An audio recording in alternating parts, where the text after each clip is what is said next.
Good afternoon, everybody. Buenas tardes. Gonzalo Casals here, co-director of the Cultural and Arts Policy Institute. Thanks for joining us today. In a glorious, if you're in New York City, which I'm assuming is most of you, what a glorious spring day in New York City. Probably was, I'm so excited about it because I bike all the way here, and that made it even better. The cultural policy, let me just say it right. The Cultural and Arts Policy Institute. I'm co-direct with Mauricio Delfin, who's also here on the Zoom. This is the third one and the last one of a series of 3 of webinars. 2 weeks ago, we did a sort of a mapping of what the New York City budget looks like. Last week, we were looking at open data for the cultural and arts sector. And today we're going to do a deeper dive on, most of the streams for cultural funding that are in the city of New York. I'm going to do a presentation. Hopefully it's going to take 30 minutes, not more than that. And then we're going to open up for questions and conversation about cultural funding at the city of New York. You could add questions in the chat if you have a specific ones. And let's start. I'm going to share my screen.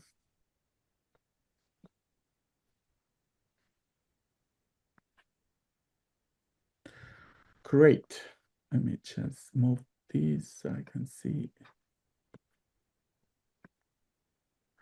Fantastic. So, like I said, we did understanding the New York City budget, and today we're going to be mapping New York City funding for cultural organizations from the usual suspects to other funding streams that are lesser known.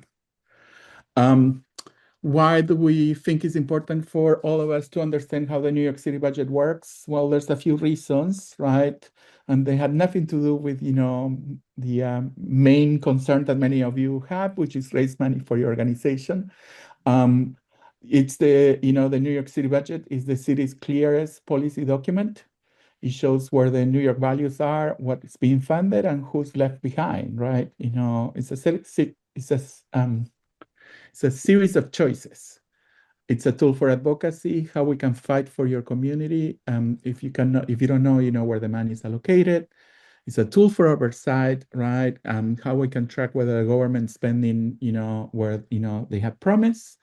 And as always said, it's our money, right? Public dollars should be understood and questioned and shaped by the public.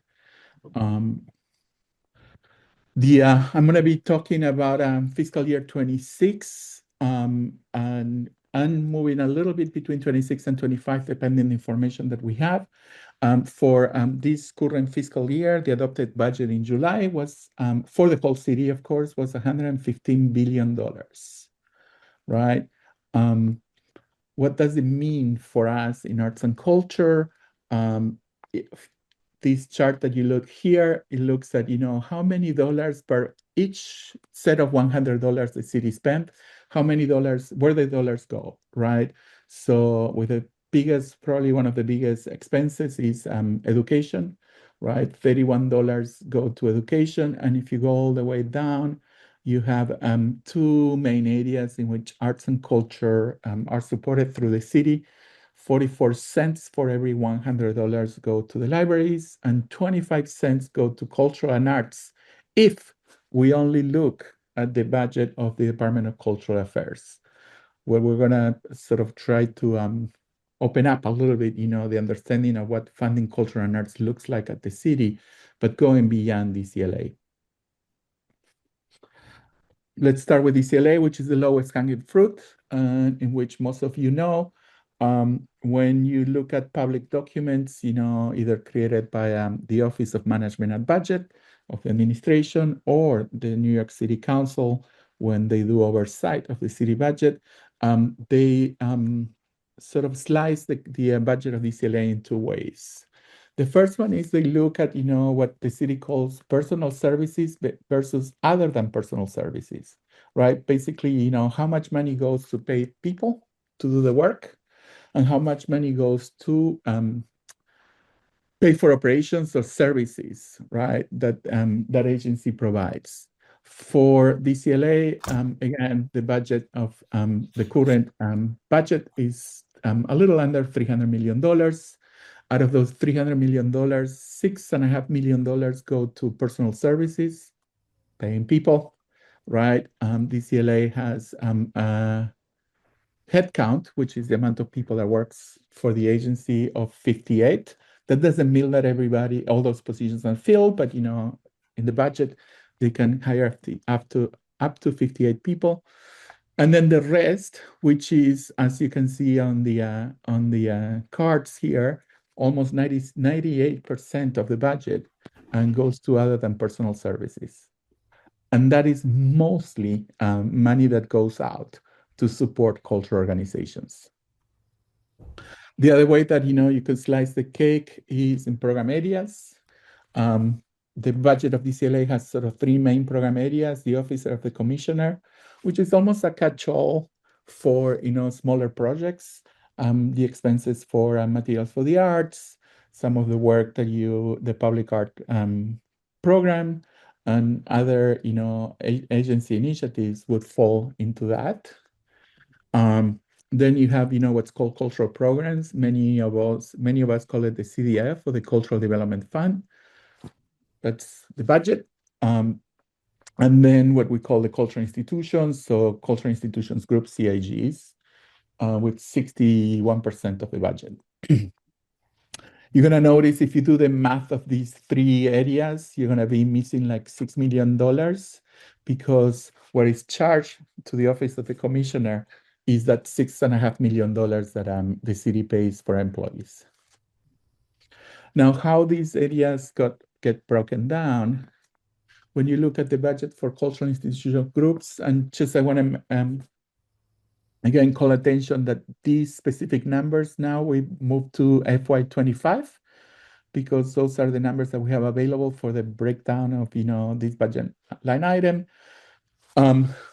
Basically, the funds that go to cultural institutions is broken up in two areas: operating support and energy support. If you remember, the CIGs, so cultural institutions group, are organizations that are on city-owned buildings. They have an agreement with the city.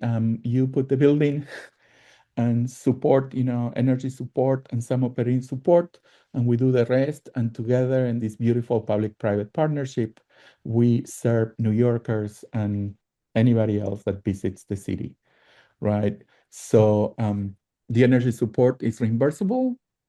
As the CIGs spend money in energy, they get reimbursed, and the operating support usually goes to pay, employees and a few other expenses that had to do with maintenance of those buildings. The other main program area, as I said, is the cultural programs, in which out of that, in FY25, that was broken up in two main areas. 59 million, almost $60 million went to the Cultural Development Fund, which is the competitive grant-making program that the city has to support art projects across the city, with percentage of that coming from the council initiatives and member items from the New York City Council, in which they allocate those funds, but then DCLA is the agency to make sure those funds, all the paperwork, that those funds get to the organizations who's got the allocation. We're going to talk in a minute about cultural initiatives and member items. Any questions so far? Great. We'll keep going. This is when it gets, I feel like assume, the little I saw on the chat, and most of you knew all that about DCLA. Let's talk about council initiatives and member items. So once the budget is adopted, hopefully by the end of June, by July 1st, the city has to have, by law, has to have a balanced budget for the year. The council issues what's called Schedule C. Schedule C is a list of discretionary allocations that are sort of directed to community-based nonprofits, public service organizations, and other city agencies. These are adjustments that fill the gaps in cultural, youth, and social service programs that might otherwise go unfunded, right? So as the city council and the administration negotiate the budget, during the budget process in which we're going through now, they negotiate a certain amount of money that is allocated to the council to do their own discretionary funding and allocations. For FY26, the discretionary budget was $760 million. And it was distributed around almost 12,000 grants, sorry. And again, that supports social services, legal aid, housing, food access, health education, culture. And those are basically those decisions that based on the priorities that the city council as a whole has with the speaker, but also each council member in their district or their committees. Those $760 million, out of that, $58 million went to culture and arts organizations. And let me just clarify what I mean by that. What we did is we look at the Schedule C on FY26. We also grabbed the most updated list of organizations funded through DCLA, both CIGs and CDF. And we said, of the list of these organizations that we consider our universe of cultural and arts organizations, how much money did they get from the city council? So 58 million is 8% of the total amount of money that the city council gives in a year. 8% goes to cultural organizations. And out of those, almost 12,000 grants is a little under 2,000 grants came to our sector, which is 16%. It's interesting to see that the average grant overall was 61K. I'm talking about in general for the whole discretionary funding, with the average grant for culture and arts being 30K. So it seems we're getting a little bit more grants of our share, but we're getting smaller awards. There's two streams of discretionary funding that go to across all grantees in these organ. I wouldn't call it a grant, but all recipients in these discretionary funding. One is the speaker initiatives. Is basically priorities that the speaker of the council has, and in those priorities decides where those grants go. We usually go to our local city council member. We go to the chair of our committees, and we say, the work that we do is important. Would you give us money from the speaker initiative? The speaker allocates around $92 million out of those $700 million. Out of that $92 million in 26, almost $20 million went to arts and culture, 20%. And similarly, not the speaker, but each council member has what is called member item or discretionary funding. Out of the $36 million that were available to all council members during that year, all combined, there was $4.5 million that went to culture. If you, which is 12%. If you get discretionary money from your council member, if you got a speaker initiative, you should consider very fortunate because not a lot of money comes to us, and it gets distributed only to a few. It makes sense when you look at discretionary grants that the discretionary grants overall and for culture at the same level. Usually, council members have a maximum allocation of grants. So in that case, culture and arts is at the same level that other sectors. They're also receiving funding from the council. Then you have the initiatives. Many of you are familiar with these. The initiatives, I decided to sort of organize them into groups. You have CASA and SUCASA. CASA is cultural after school adventures. Basically, is funding to do programming after school. And SUCASA is funding to do programming, cultural programming with senior centers. These initiatives is what the council would call a 51 initiative. Basically, is an initiative that it gets the opportunities get distributed across all 51 city council districts and council members evenly. Back then, when I used to apply for these, each council member would get two. I don't remember now what's the number available to each council members, but everybody gets the same amount of SUCASA grants, and all the grants are at the same level. It used to be $20,000. I don't know what it is now. SUCASA, out of the total of all the initiatives that come to arts and culture, SUCASA takes 50% of the funding, right? $17 million. It's 800 grants. Oops, sorry. And again, 57 of the total grants. Then you have initiatives that are not necessarily, they're not 51 initiatives. They're initiatives that are based on the type of service and the communities that those services reach.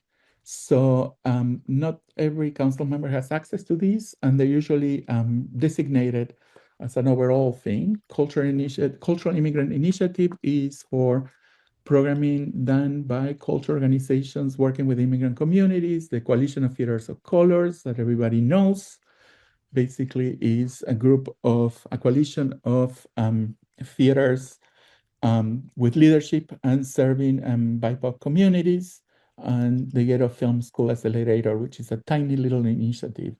So those are the different initiatives that are specific to arts and culture. Then there's another one that is less common. I don't hear as much, many of my colleagues getting, which is what you call borough-wide initiatives, borough-wide needs initiatives, right? And basically is all the council members in each borough, they get together and they decide together where the funds that they have, and I'm going to show you the amount of funds for 26 in a second, where to, together they decide where those funds should go. And usually there's a little bit of negotiation, right? Each council member has their, priority or the organization that they like. And they make sure that everybody, in that district, in that borough, sort of gets a little bit to allocate a little bit of money towards the priorities they have. For 26, there was a total of $2 million available for all 5 boroughs with 157 grants.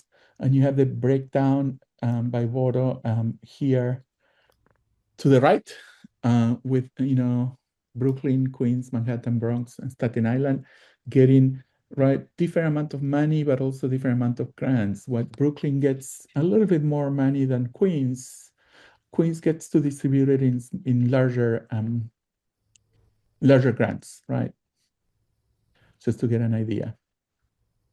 Manhattan and Bronx are more or less the same in amount of money and grants, and Staten Island gets a little less, a lot less money, but also smaller grants.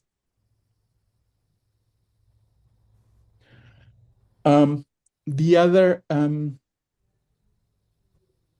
sort of, I'm going through, again, the lowest hanging fruit, DCLA. We got a little deeper with council money, and now we're going to show you sort of funding that is usually less seen. In 2022, I reached out to the Independent Budget Office, which is an amazing independent agency in the city of New York, which basically provides oversights to the city budget.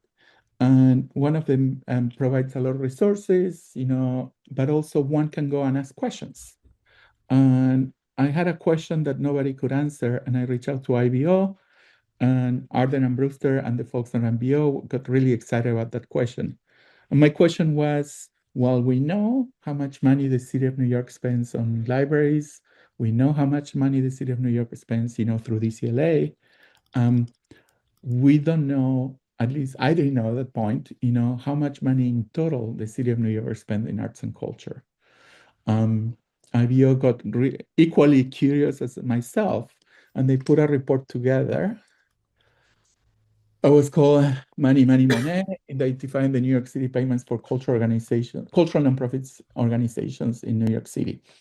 What that report did is looking at FY22, clarify, of course, the two things that we know. $425 million go to public libraries, $212 million go to DCLA. But through going almost through every payment that the city made, during FY22, we found that there's another $89 million that goes to culture organizations through other agencies.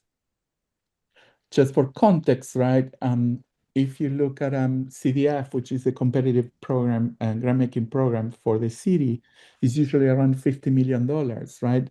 Another $89 million on other agencies. It's a lot of money.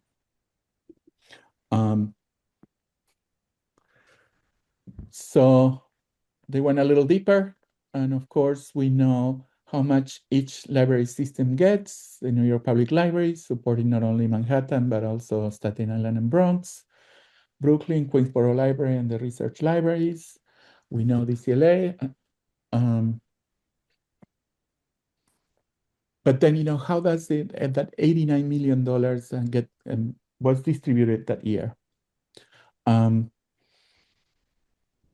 The three top agencies, and makes complete sense, were the Department of Education with $27 million, the Department of Youth and Community Development with $21 million, and the Department of Parks and Recreation with $19 million. But that's only a portion of that.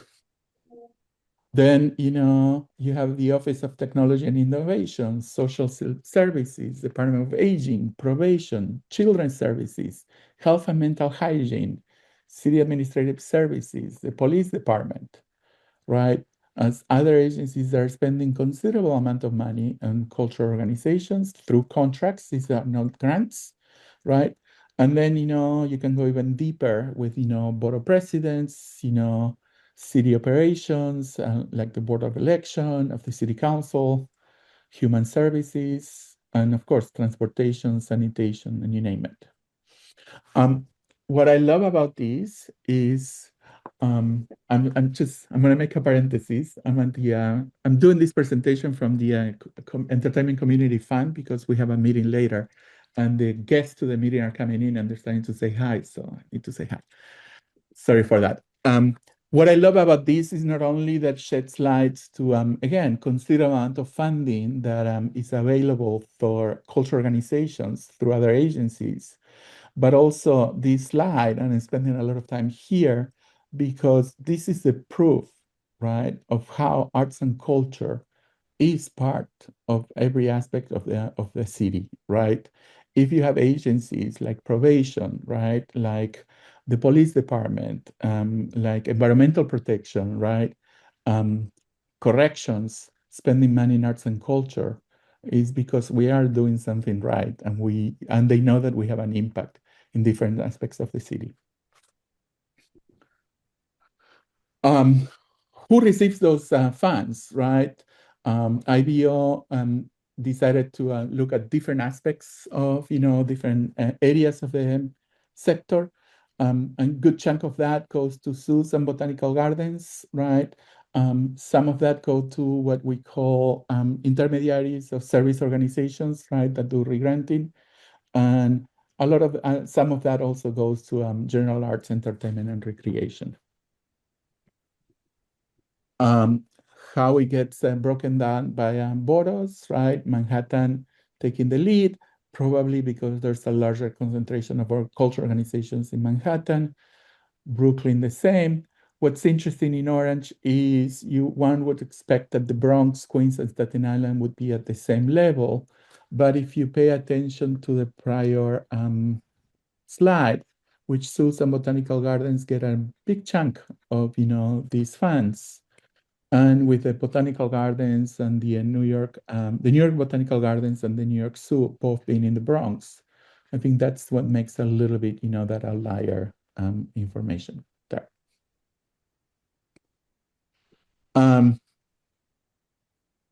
Why? What do we get out of this portion of the presentation? Well, right, the city doesn't currently track or report how these payments are made, right? It took a lot of work from the Independent Budget Office to really look at, match a list of cultural organizations with the payments and try to figure out exactly where the money was coming from and where was it going. No single agency oversees the full scope of the city's cultural investment. And again, there's a substantial amount of money out there that doesn't go through DCLA that nobody's tracking. And if we wanted to make sure there's more transparency on how money is allocated, but also if we want to start thinking about how arts and culture should be invested from a perspective of infrastructure, the city should know where the money goes and through which channels.